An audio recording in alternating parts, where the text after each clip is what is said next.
विश्व के कोने कोने में यूट्यूब के माध्यम से हमसे गुरु मंत्र लेकर वैदिक परंपरा में आगे बढ़ने वाले मेरी प्रिय शिष्यों, सज्जन और सन्नारियों, आज श्रीमद् भागवत कथा में मैं आपको सगर राजा का वंश की कहानी बताऊंगा। श्रीमद् भागवत के छोटे छोटे वीडियो से मैं आपको पूरी भागवत सुनाने वाला हूं, इसलिए आप चैनल को सब्सक्राइबर कर लीजिए ताकि पूरी कथा आप सुन सकें।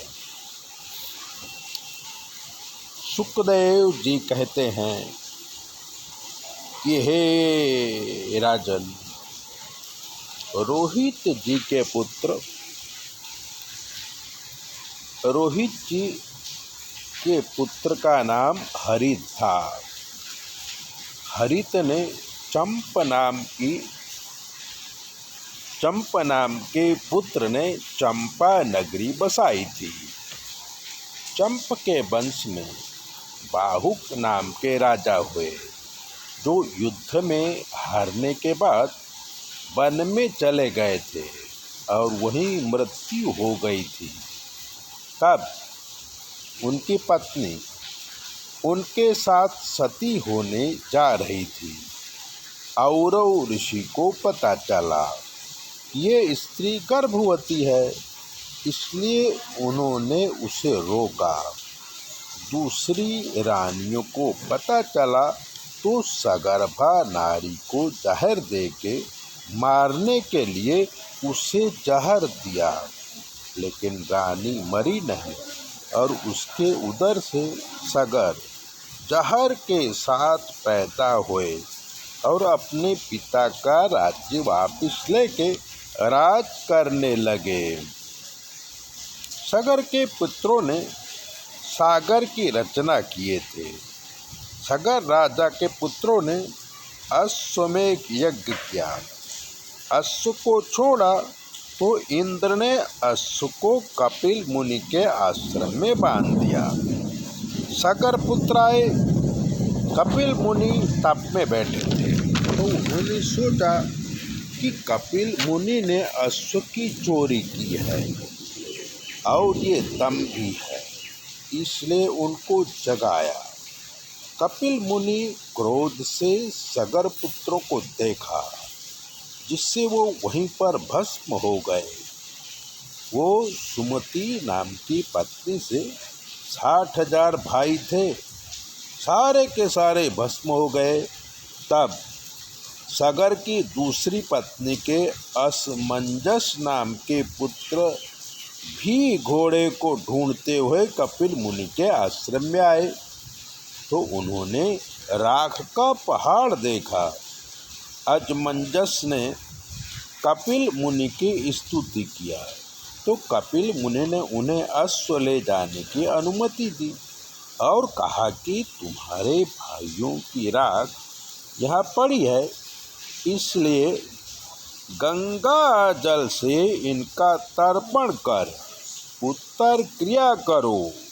असमंजस पिता सगर को घोड़ा देके यज्ञ किया और अंशुमान नाम के पुत्र को राज सौंप गंगा जी को पृथ्वी में लाने के लिए तप किया, पर गंगा जी प्रसन्न नहीं हुए।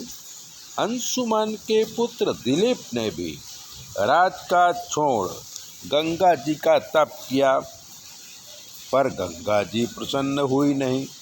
दिलीप के पुत्र भगीरथ जी गंगा को प्रसन्न करने के लिए तप किया।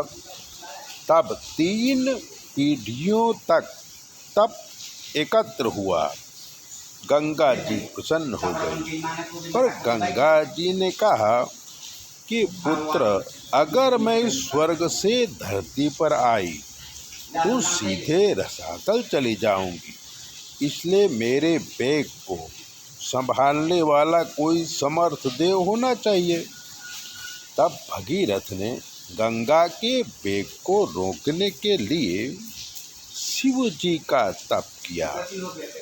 शिव जी गंगा के वेग को अपनी जटाओं में धारण किया और एक धार हिमालय मार्ग से पृथ्वी में छोड़ा। भगीरथ आगे और गंगा जी पीछे। इस तरह कपि मुनि के आश्रम में आके भगीरथ ने अपने पितरों की तर्पण विधि किया और उनको मोक्ष दिलवाया। वो स्थल गंगा सागर के नाम से प्रसिद्ध हुआ। गंगा जी तीनों लोक में हैं, इसलिए इन्हें त्रिपथगामिनी कहते हैं। पृथ्वी पर इन्हें अलकनंदा और रसातल में भोगावती नाम से गंगा जी की पूजा की जाती है। इस प्रकार गंगा अवतरण की कथा और सगर ऋषि के वंशों की कथा मैंने आपको सुनाई। चैनल को सब्सक्राइबर करिए, लाइक करिए और अगर ज्योतिष का कोई प्रश्न है तो 9825200108 पर फ़ोन करो।